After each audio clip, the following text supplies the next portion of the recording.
Hi, I'm Sage, and this is Jamie, and we're here at Vacuums R Us, and today we're going to talk about the differences between a top cover stitch machine and a serger. So Sage, what's the difference between a serger and a cover stitch machine? Well, why don't we go in depth between what a serger specifically does and then what a cover stitch does. Sergers are really good for getting rid of raw edges of any sort of fabric, especially fabric that frays or pulls apart really easily. It's really just good for finishing, gives you the more professional look when you're making garments and stuff. Sergers, they also cut the fabric as they are doing the stitching on the edge of it. So it's really good for construction, for like inside of clothes, like all of the seams in this knit top were constructed with a serger, and it both finishes the edges and it has a really nice stretch, so your seam's not gonna pop when you're wearing it. Yeah, serger is basically like if you're taking more than one piece of fabric and you're putting them together, the serger is the machine that like you're gonna want to use for that.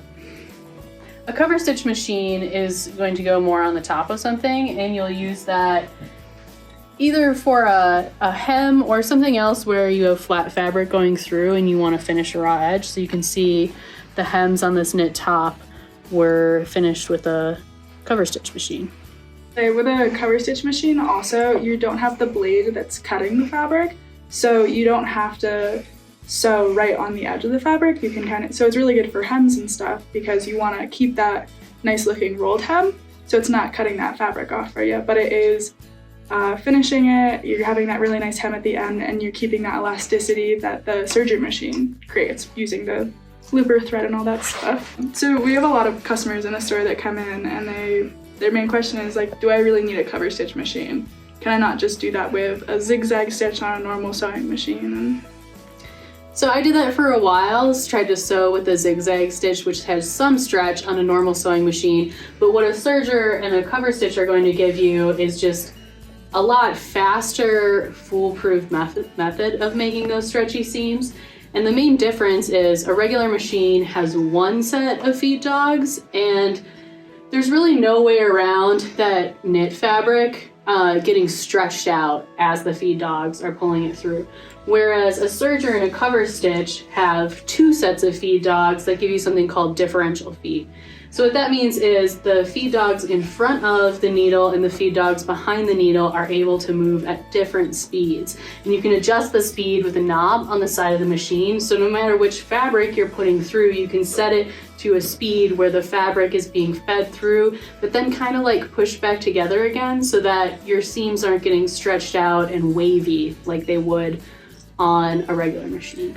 Yeah, Jamie was giving a really good explanation because I am still new into upgrading with like the newer kinds of machines, the newer technology. So I am still in my, zigzag works for everything. Zigzag, like it works.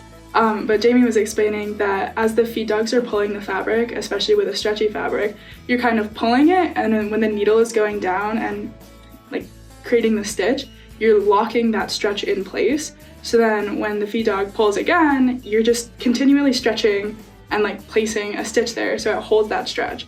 And that's why a lot of times with knits or just any sort of like athletic stretchy fabric, if you use a zigzag stitch, it's going to be a little bit more stretched out than the rest of the fabric. And with the cover stitch, it doesn't do that with the differential feed dog. So you're getting that more professional look, that more consistent look. The stretch is the same throughout the whole thing. So it just looks better.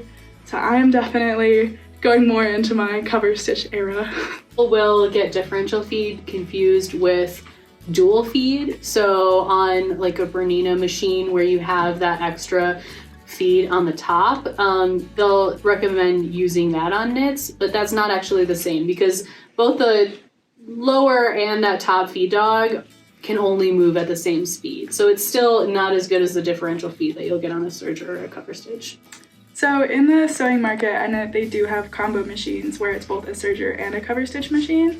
So is there any benefit to having two separate machines versus having one that does all of it? I really like having both machines because I use both things on my knit tops, and having both machines set up where I can go back and forth between them is really nice. If They do make machines that convert between serger and cover stitch. However, you're going to need to re-thread the looper path every time you switch between them. So if you're doing something like, for example, I cover stitch the seams on these leggings, and then I'd have to be switching between cover stitch, serging to serge the seams together, and then cover stitch again to finish the hems. It's a lot of rethreading. They do make some machines. For example, I believe this machine has air threading, which is very nice. So you really just put the thread into this hole and push a button and it air threads it. So I'd say I'd really only recommend getting a combo machine if it's air threaded, but I really like having both machines set up and just being able to go back and forth between them very easily.